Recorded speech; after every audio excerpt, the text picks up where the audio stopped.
Jinwoo Park sat in his small office on Nexus Prime Station, reading the morning reports from Earth. The coffee in his cup had gone cold hours ago, but he barely noticed. As humanity's ambassador to the Galactic Council, he had learned to focus on the important things. A soft chime broke the silence. His communication screen lit up with an urgent message. The seal of the Galactic Council glowed red on the display. Jinwoo set down his tablet and opened the message. Ambassador Park, the formal text began. Your presence is required at an emergency session of the Galactic Council. The matter concerns humanity's continued membership status. Report to Chamber 7 immediately. Jinwoo stared at the message for a long moment. In his 15 years as ambassador, he had never seen such cold language from the council. Usually, they at least pretended to be polite.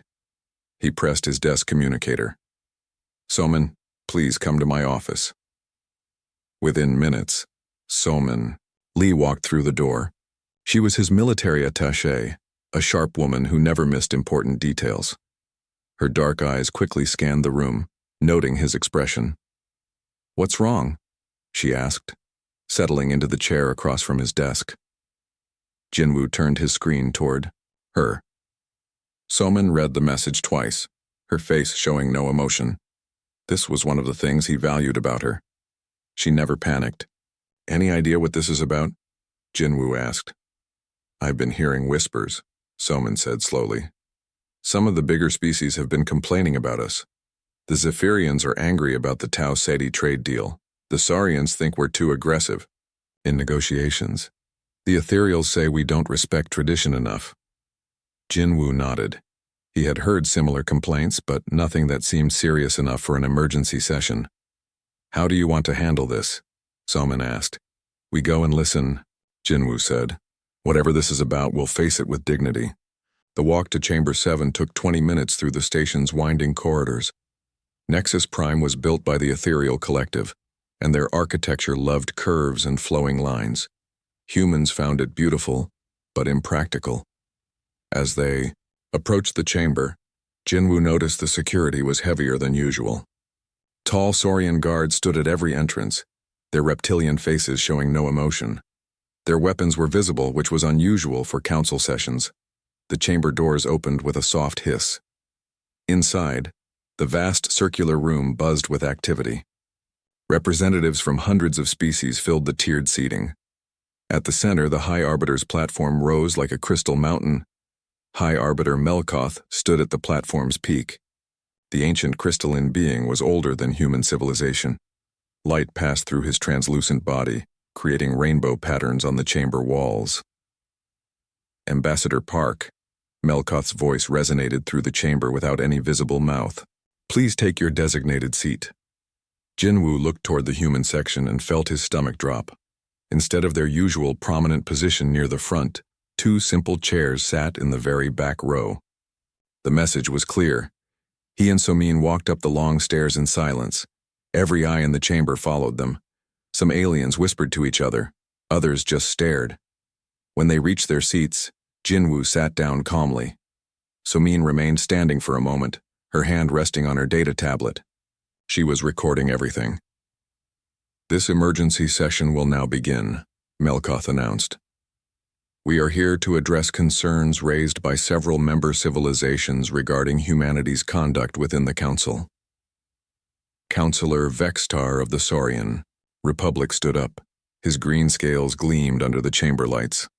High Arbiter, the Saurian Republic formally accuses humanity of aggressive expansion and disrespectful behavior toward senior council members. A murmur ran through the chamber. Jinwoo kept his face neutral, but inside he felt confused. Humanity had always followed council laws carefully. Please present your evidence, Melkoth said. Vextar activated a holographic display. Images of human colonies appeared in the air above the chamber. In the past 50 years, humans have established colonies in 47 star systems. This expansion rate exceeds all council guidelines. Jinwoo almost stood up to object, but Soman placed a gentle hand on his arm. The council guidelines were suggestions, not laws. Every species knew this. Next, Trade Minister Zephlin of the Zephyrian Consortium spoke. Her blue skin shimmered as she gestured angrily. Humans refuse to accept their proper place in trade negotiations. They act as if they are equal to civilizations that have existed for thousands of years. More evidence followed. The ethereal collective complained that humans shared technology too freely with younger species. The molten hegemony said human. Military advisors were making smaller civilizations too confident. Each accusation felt like a slap to Jinwoo. They were being punished for success, for helping others, for treating everyone as equals. The session continued for 3 hours. Representative after representative stood up to complain about humanity. They said humans worked too hard, made other species look bad, and refused to know their place. Through it all, Jinwoo sat quietly. Soman took detailed notes on her tablet. Neither of them spoke. Finally, Melkoth called for the vote. The Council will now decide on humanity's future status. The proposal is to suspend human trading rights, military cooperation agreements, and technology-sharing privileges for a probationary period of 50 standard years. The voting began immediately. Species after species cast their votes on glowing panels. The tally appeared on screens throughout the chamber. Votes in favor. 3 votes against. 15 abstentions. Only the Tau Cetians, the Rigel Alliance, and the Centauri Federation had voted to support humanity. Everyone else had decided humans needed to be taught a lesson. The motion passes, Melkoth announced. Humanity's privileges are hereby suspended for 50 years. This session is closed. The chamber erupted in conversation. Many aliens seemed pleased with themselves. Others looked uncomfortable, as if they knew something was wrong but had voted with the crowd anyway. Jinwoo stood slowly. Every eye in the chamber turned to watch him. The room gradually fell silent.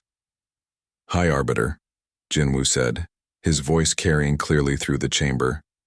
"Humanity acknowledges the Council's decision. We will comply fully with your ruling." He bowed respectfully, a gesture of dignity that seemed to surprise many of the alien representatives.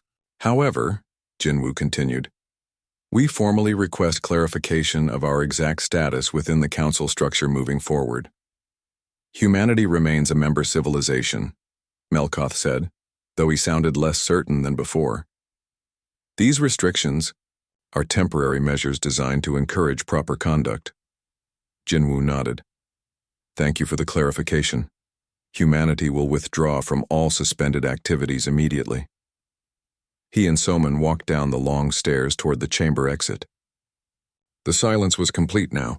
Something in Jinwoo's tone had made the aliens uneasy, though they couldn't say why. At the door, Jinwoo turned back one final time. "If there is nothing else, we have preparations to make." As they left the chamber, Soman whispered, "That sounded almost like a threat." Jinwoo smiled grimly. "It wasn't a threat, Soman. It was a promise." Behind them, the Galactic Council continued their celebration, unaware that they had just made the biggest mistake in their 10,000-year history. 6 months had passed since the Council's decision, and Captain Hee-Soo Kim stood on the bridge of the cargo ship Harmony, watching her crew load the last container. Through the viewport, she could see the Kepler research station growing smaller as they pulled away. "All human personnel and equipment secured, Captain," her first officer reported. "We're ready for jump to hyperspace." Hee-Soo nodded, but her eyes remained fixed on the station. She had spent 3 years working there alongside scientists from 12 different species. They had been close to a breakthrough in quantum energy research. Now that work would stop. "Captain Kim," a voice called from the communication console. "Dr. Veltara from the station is requesting to speak with you." Hee-Soo walked over and activated the screen. The ethereal scientist's translucent face appeared, looking worried. "Hee-Soo, please reconsider," Veltara said. "The quantum resonance project needs your team's expertise. Without human engineers, we may never solve the stability problems." "I'm sorry, Veltara," Hee-Soo replied gently. "The Council has made its position clear. Humans are not welcome in cooperative projects anymore." "But the Council didn't mean research cooperation," Veltara protested. Surely they wouldn't want to stop scientific progress. Yesu looked at her old friend with sad eyes. The ruling was very specific. No technology sharing, no military cooperation, no special trading privileges. We're following the council's wishes exactly. The screen went dark. Yesu returned to her captain's chair and gave the jump order. The Harmony disappeared into hyperspace, leaving the research station behind. On the medical station orbiting Proxima, Centauri Dr. Minho Choi was having a similar conversation.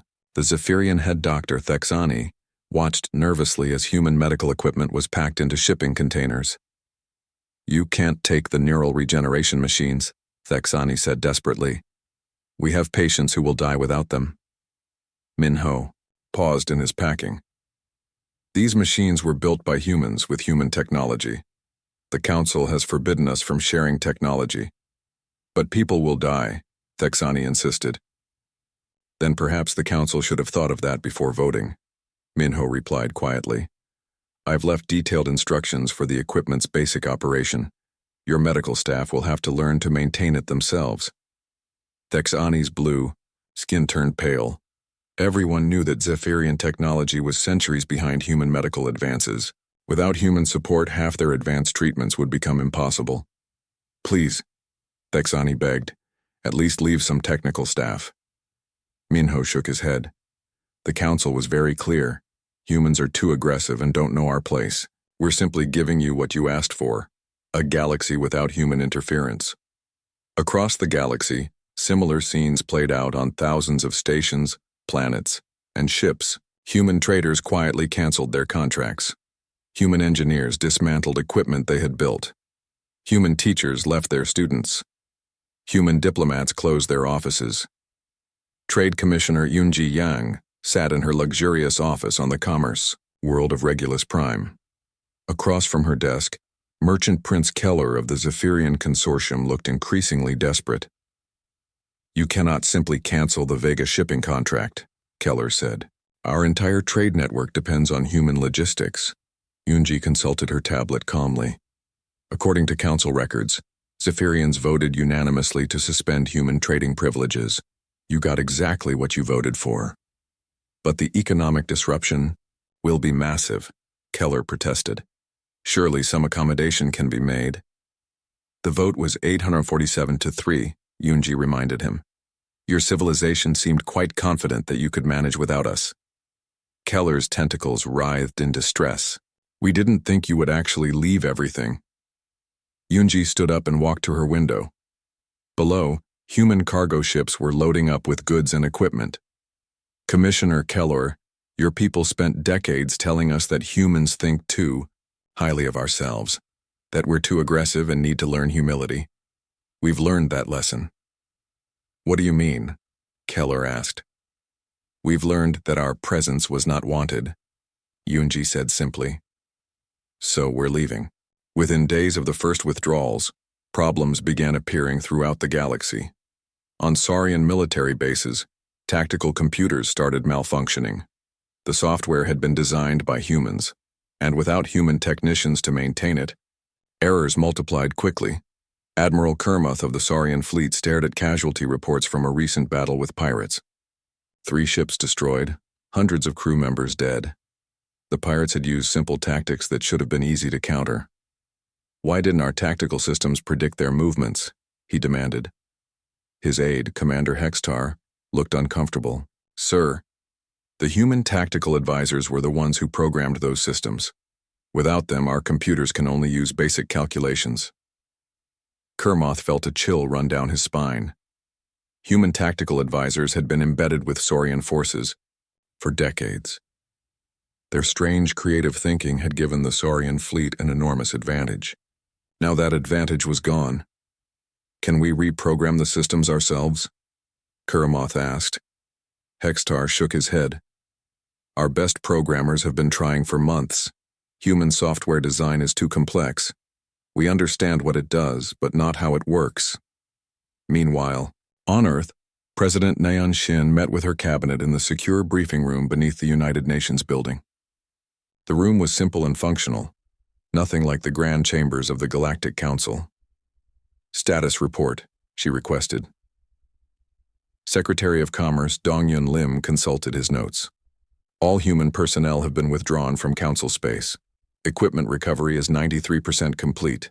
Financial assets have been transferred to human-controlled banks. Any resistance? Asked Defense Secretary Taehyun Kang. Some individual aliens have protested, but no official complaints, Donghyun replied. Most council governments seem to think this is temporary. They expect us to come crawling back within a year. President Shin smiled coldly. How are our independent projects progressing?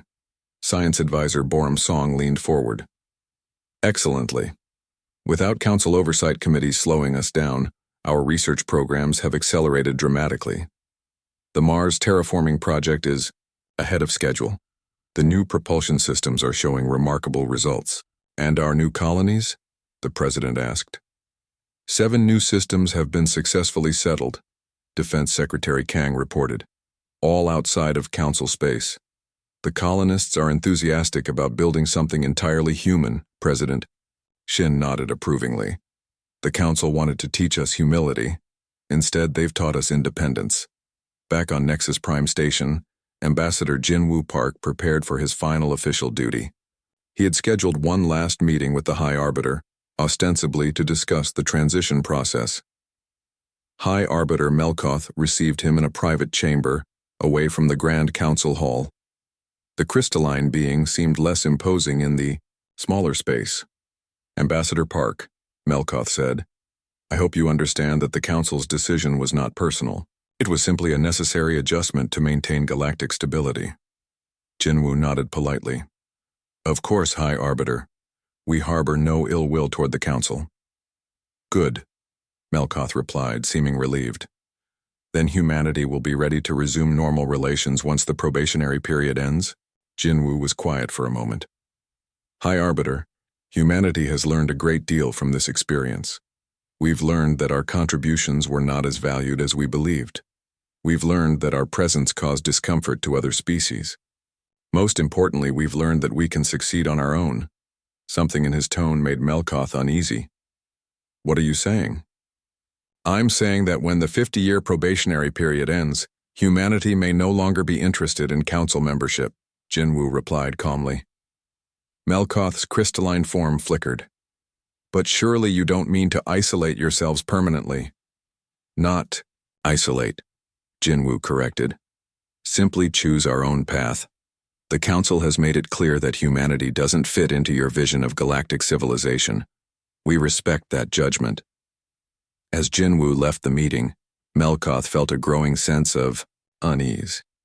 Something told him that humanity's quiet withdrawal was not the victory the Council had imagined. 18 months had passed since humanity's withdrawal, and Fleet Admiral Kermoth stared at the battle damage reports with growing horror.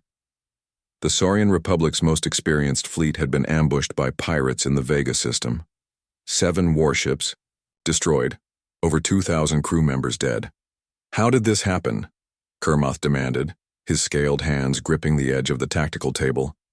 These pirates use ancient ships and basic weapons. We should have crushed them easily. Commander Hextar stood at attention, but sweat beaded on his reptilian brow. Sir, our tactical computers failed to predict their attack pattern. They used something called a pincer movement that our systems didn't recognize. Pincer movement? Kermoth's voice rose dangerously. That's one of the most basic human tactical concepts. Our computers should know it by heart. Hextar looked uncomfortable. Sir, the human tactical advisors programmed our computers with thousands of battle strategies. But when they left, they took all the documentation with them. Our programmers can't figure out how the strategic database works. Kermoth felt his blood run cold. For decades, human military advisors had worked alongside Saurian forces. Their strange, flexible thinking had revolutionized Saurian military doctrine. They thought of war not as a series of honor duels, but as a complex puzzle to be solved. What about the other fleets? Kermoth asked quietly. Similar problems throughout the Republic, sir. Hextar reported. Admiral Goltar lost 4 ships to smugglers last week. Admiral Venkoth's entire squadron was outmaneuvered by rebels using fishing boats. On the other side of the galaxy, trade mogul Zephlin faced her own crisis. Her vast shipping empire, which had controlled interstellar commerce for centuries, was collapsing. "Explain to me again why we can't deliver food to Rigel Prime," she said to her logistics coordinator, Velkess. Velkess's blue tentacles twisted nervously. "Mistress, the shipping route requires 17 fuel stops and 43 security checkpoints. Without human logistics software, we can't calculate the optimal timing." "So calculate it manually," Zeflin snapped. "We tried, mistress. Our best mathematicians worked for 3 months. Their solution requires 6 additional fuel stops and costs 3 times as much. By the time the food arrives, most of it will have spoiled." Zeflin stared at the holographic star map floating above her desk. Red lines marked trade routes that were no longer profitable. Yellow lines showed routes that were barely breaking even. Green lines, the profitable ones, had almost disappeared. "What about the routes the humans used to manage?" she asked. "Abandoned, mistress. No one understands how they made them profitable. They transported cargo through asteroid fields and past pirate territories, somehow always arriving on schedule and under budget." Zeflin's skin turned pale blue with stress. "Find me someone who can figure out their methods." "Mistress, we've hired the best logistical experts from 50 species. None of them understand human efficiency calculations. They say human mathematics doesn't follow logical patterns." Zeflin dismissed Velkess with a wave of her tentacles. Alone in her office, she pulled up financial reports. Her empire was losing money so fast that she might be bankrupt within a year. Meanwhile, at the galaxy's premier research facility on Tau Ceti Prime, Research Director Veltara of the Ethereal Collective faced a different but equally serious problem. "Dr. Kolmeth," she called to her head of theoretical physics. "What's the status of the quantum energy project?" Dr. Kolmeth, a tall ethereal with silver-tinted transparency, materialized beside her desk. "Progress has stopped completely. We can't solve the quantum resonance equations without Dr. Kim's team. Surely our own physicists can handle theoretical calculations," Veltara said, though she already knew the answer. "Director, we've discovered something disturbing," Kolmeth replied. "We reviewed our research achievements for the past century. 67% of our major breakthroughs had significant human input." Veltara felt a chill pass through her ethereal form. "That can't be correct." "I triple-checked the data," Kolmeth confirmed. "Humans have a unique approach to scientific problems. Where we seek elegant theoretical solutions, they focus on practical applications. Their methods seem crude, but they get results we can't replicate." "What about the other research stations?" Veltara asked. "The same pattern everywhere," Kolmeth reported. "Medical research has slowed by 80% without human biochemists. Engineering projects are failing without human technicians. Even our archaeological studies have stopped because human xenoarchaeologists were the only ones who could read certain ancient languages. The problems weren't limited to military and scientific endeavors. Across the galaxy, fundamental infrastructure was beginning to fail. On the trading hub of Nexus Prime Station, Station Commander Yexital received an urgent report from his chief engineer. "Sir, we're having cascade failures throughout the station's communication network," Engineer Polkes announced. "What kind of failures?" Yexital asked, though he suspected he already knew. "The quantum relay systems are losing synchronization. We're getting data corruption on 70% of transmissions. Some sectors of the station have lost communication entirely." Yexital closed his eyes. "Let me guess. The relay systems were designed by humans." "Yes, sir. They built them 50 years ago and have been maintaining them ever since. When they left, they took all the technical specifications." "Can't our own engineers fix them?" Yexital asked desperately. Polkes shook his head. "Sir, human engineering doesn't follow standard principles. They somehow made quantum systems work with hybrid technology that shouldn't be possible. Our best theoretical scientists say their designs violate basic physics." "Yet they work," Yexital said grimly. "They worked when humans maintained them," Polkes corrected.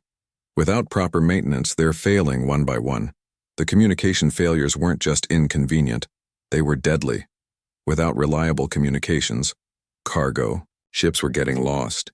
Emergency services couldn't coordinate rescues. Military fleets couldn't maintain formation during battles.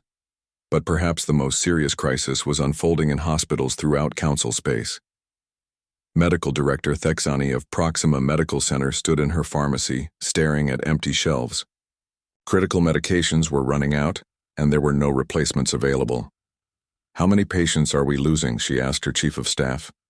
17 this week, came the quiet reply, mostly from conditions that should be easily treatable. Thexani picked up an empty medication bottle. The label showed it had been manufactured by Chen Pharmaceuticals, a human company. "What about other suppliers?" she asked. "Mistress, humans, manufactured 85% of our critical medications. Their chemical synthesis techniques were far superior to any other species. The few alien pharmaceutical companies that exist can't produce enough to replace human production. Can't we learn their techniques?" Thexani asked desperately. "We've tried. Human pharmaceutical processes require specific equipment that only they know how to build. Even if we had the equipment, their chemical formulas use mathematical models that we don't understand." Similar scenes played out across the galaxy. Agricultural colonies that had depended on human farming techniques were facing crop failures. Mining operations that used human-designed equipment were shutting down due to maintenance problems. Transportation networks were breaking down without human logistical coordination. On the Saurian homeworld, Counselor Vexitar received a report that made his scales turn pale green with fear. "What do you mean, our economy has shrunk by 34%? He demanded. His economic advisor Merkoth consulted his datapad nervously. "Sir, galactic trade volume is down 45% from pre-withdrawal levels. Manufacturing output has decreased by 30%. Agricultural production is falling due to equipment failures. But we voted to restrict human activities, to teach them humility," Vextar protested. "How did that cause economic collapse?" "Sir," Merkoth said carefully, "it appears that human economic activity was more critical to galactic prosperity than we realized. They weren't just participants in our economy. They were essential to its function." Vexitar stared out his office window at the Saurian capital city. Even here, on the homeworld of one of the galaxy's most powerful species, signs of decline were visible. Construction projects had stopped. Ships sat in dockyards awaiting parts that couldn't be manufactured. Food prices were rising as supply chains broke down. "Get me a direct communication to Earth," Vextar ordered. Merkoth looked uncomfortable. "Sir, we tried that last month. The humans are still polite, but they refer all official communications to the council process. They say individual species should work through proper diplomatic channels." "And what do the proper diplomatic channels say?" Vexitar asked, though he dreaded the answer. "The human response is always the same," Merkoth replied. "They respect the council's decision and are complying fully with the 50-year probationary period." As reports of crisis poured in from across the galaxy, one fact became increasingly clear to the council leadership. Humanity hadn't just been another member species. They had been the invisible foundation that held galactic civilization together, and now that foundation was gone. 3 years had passed since the council's fateful decision, and the great chambers that once buzzed with confident authority now reeked of desperation. High Arbiter Melkoth's crystalline form flickered weakly as he reviewed the latest crisis reports. "The situation continues to deteriorate," he announced to the emergency session. "Galactic GDP has fallen by 52%. 3 minor wars have erupted without diplomatic intervention. 17 humanitarian crises remain unresolved." Counselor Vextar of the Saurian Republic looked nothing like the proud, arrogant leader who had demanded humanity's punishment 3 years ago. His scales had lost their luster, and dark circles under his eyes spoke of sleepless nights. "Hi, Arbiter," Vextar said, his voice cracking slightly. "The Saurian Republic formally requests immediate restoration of human diplomatic privileges. Our colonial governments are collapsing without proper administrative support." Murmurs of agreement rippled through the chamber. The mighty Saurian Republic, which had ruled star systems for millennia, was begging for human help. Trade Minister Zephlin of the Zephyrian Consortium rose from her seat. Her once vibrant blue skin had faded to a sickly gray. "The consortium has lost 60% of our trade routes," she announced. "Our shipping empire is in ruins. We need human logistics expertise immediately." "The Ethereal Collective has similar problems," added Research Director Veltara. "Our scientific advancement has stopped completely. Without human innovation, we're falling behind civilizations that barely had space travel a century ago." Hi. Arbiter Melkoth absorbed these reports with growing alarm. When the Council had voted to punish humanity, they had expected a quick lesson in humility. Instead, they had created a galactic disaster. "What about the attempt to reverse engineer human technology?" Melkoth asked. Chief Engineer Paul Kess of the Nexus Engineering Guild stood up reluctantly. "Complete failure, High Arbiter. We've spent 3 years studying human designs with our best scientists from 40 species. Their technology doesn't follow logical principles." "What do you mean?" Melkoth demanded. "Take their quantum communication arrays," Polkes explained. "By all known physics, they shouldn't work. The mathematical models are impossible. The engineering is crude by our standards. Yet somehow they achieve results that our most elegant designs can't match." "And their industrial processes?" Melkoth pressed. "Equally baffling," Polkes admitted. "Human factories produce goods at twice the efficiency of our best facilities, using half the resources. When we try to copy their methods, our production lines break down within days." Defense Coordinator Kermoth of the Saurian Fleet delivered the military report. 43% of Council defense forces are no longer combat effective," he stated flatly. "Pirate attacks have increased by 300%. Our tactical systems are failing faster than we can repair them." "What about hiring human military advisors as private contractors?" someone suggested.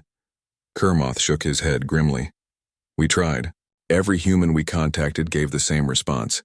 They respect the Council's decision and cannot provide military assistance during the probationary period." "Even for money?" pressed Councillor Nextall of the Rigel Commonwealth. "Especially for money," Kermoth replied. "They seem genuinely committed to staying out of Council affairs." High Arbiter Melkoth felt panic rising in his crystalline consciousness. The Council had ruled the galaxy for 10,000 years, but now their civilization was crumbling in less than a decade. "What about the reports from human space?" he asked quietly. Intelligence Director Thais Allen of the Ethereal Collective stepped forward. Her usually confident demeanor had been replaced by barely controlled fear. "High Arbiter, the intelligence reports are disturbing," she began. "Humanity has not only survived their isolation, they have thrived beyond our worst nightmares." "Explain," Melkoth commanded. "In 3 years, humans have established successful colonies in 12 new star systems," Thais Allen reported, "all outside Council space. Their technology has advanced at an unprecedented rate. Their economy is growing while ours collapses." "That's impossible," Vextar protested. "No species can advance that quickly without Council guidance and resources." "The evidence is undeniable," Thais Allen continued. "Human shipyards are producing vessels with capabilities we can barely comprehend. Their defensive installations make their territory effectively impregnable. Most disturbing of all, they seem completely content with their independence." "Content?"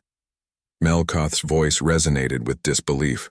"Our diplomatic contacts report that human leadership shows no interest in returning to Council membership," Thais Allen explained.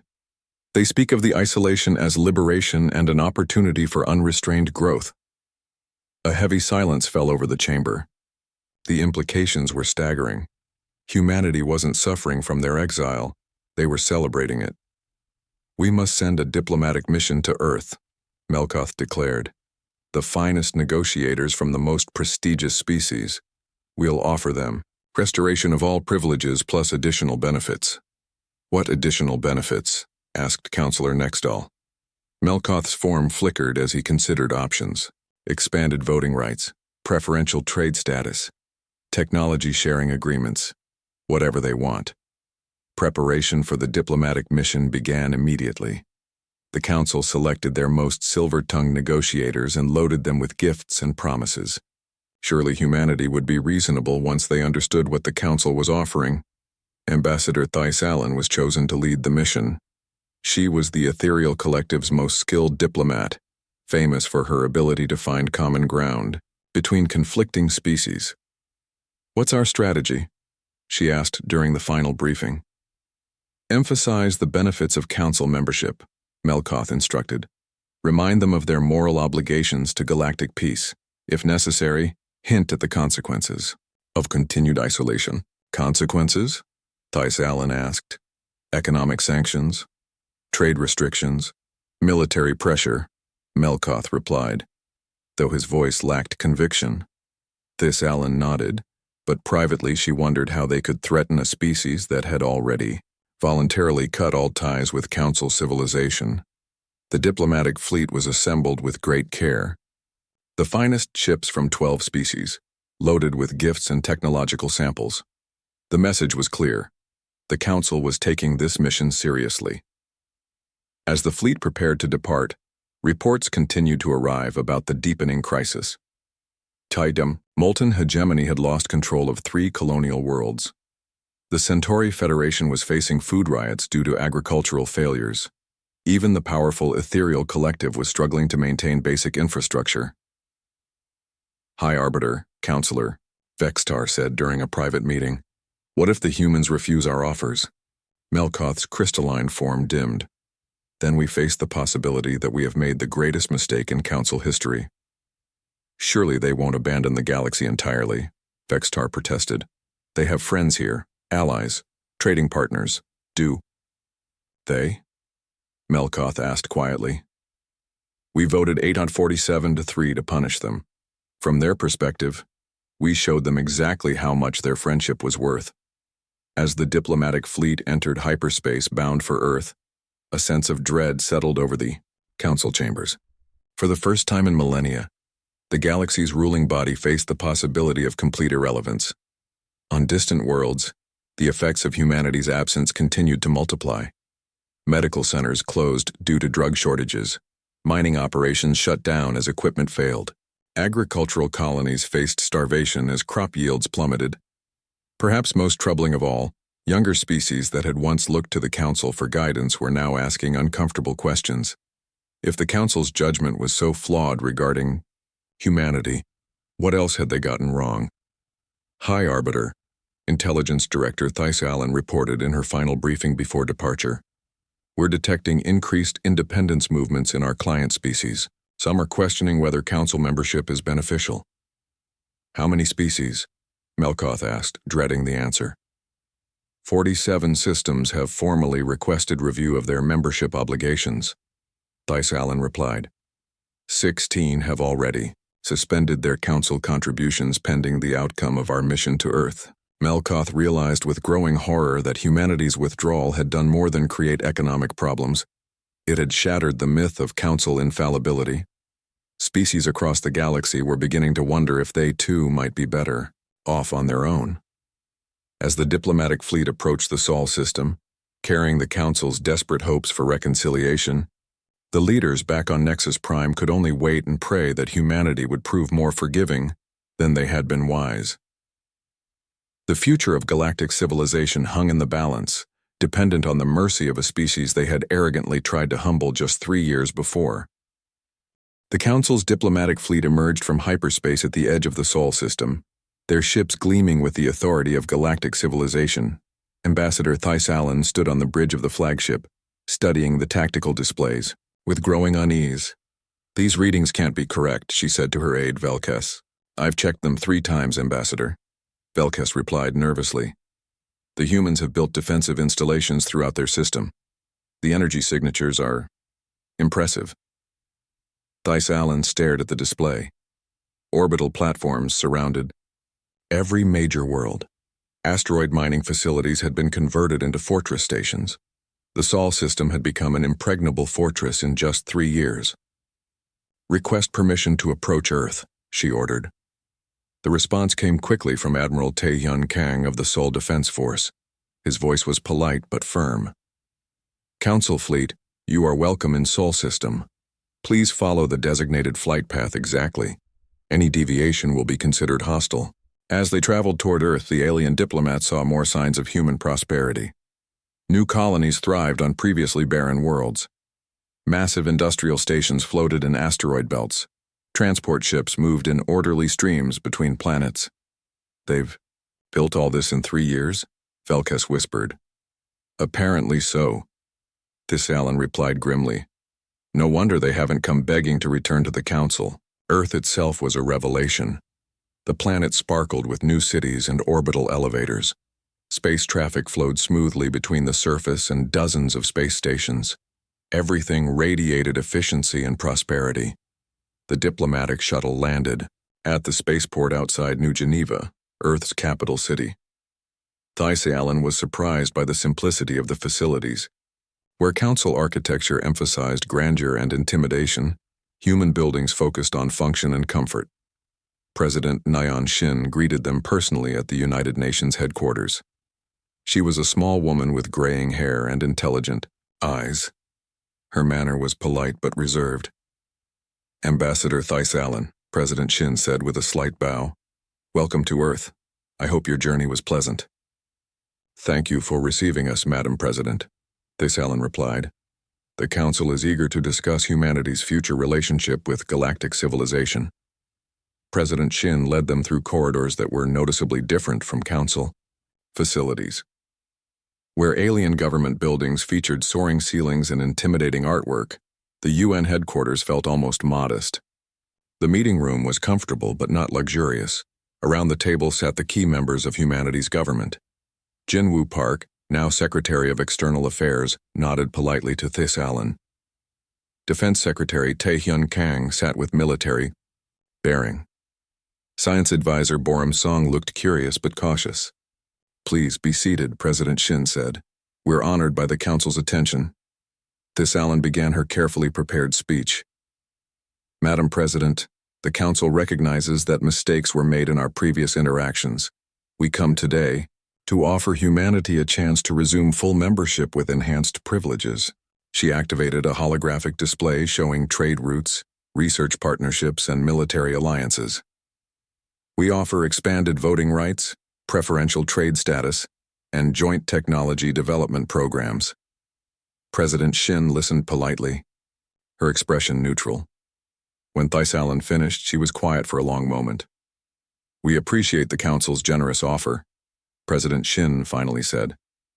However, we must respectfully decline. Shock rippled through the alien delegation. Councillor Vextar, who had accompanied the mission, couldn't hide his amazement. Surely you don't mean to reject Council membership permanently, he sputtered. That's exactly what we mean, President Shin replied calmly. Thessalan leaned forward. Madam President, perhaps you don't fully understand the benefits we're offering. Membership in the Galactic Council provides security, prosperity, and knowledge sharing that no species can achieve alone. Secretary of External Affairs Jinwoo Park spoke up. Ambassador, 3 years ago the Council taught us a valuable lesson. You showed us that we had become dependent on the approval of civilizations that viewed us as junior partners at best. That was a misunderstanding, Thessalan protested. The Council values humanity's contributions. The vote was 847-3, Jinwoo reminded her. That wasn't a misunderstanding, that was a clear statement of how much our contributions were valued. Science Advisor Boram Song added, In 3 years of independence, we've advanced more than we did in 30 years of Council membership. It turns out we work better when we're not constantly having our ideas filtered through committees that assume we don't know what we're doing. Councillor Vexitar's scales flushed red with desperation. But without Council protection, you're vulnerable to attack. Pirates, rogue states, hostile species. The galaxy is a dangerous place for isolated civilizations.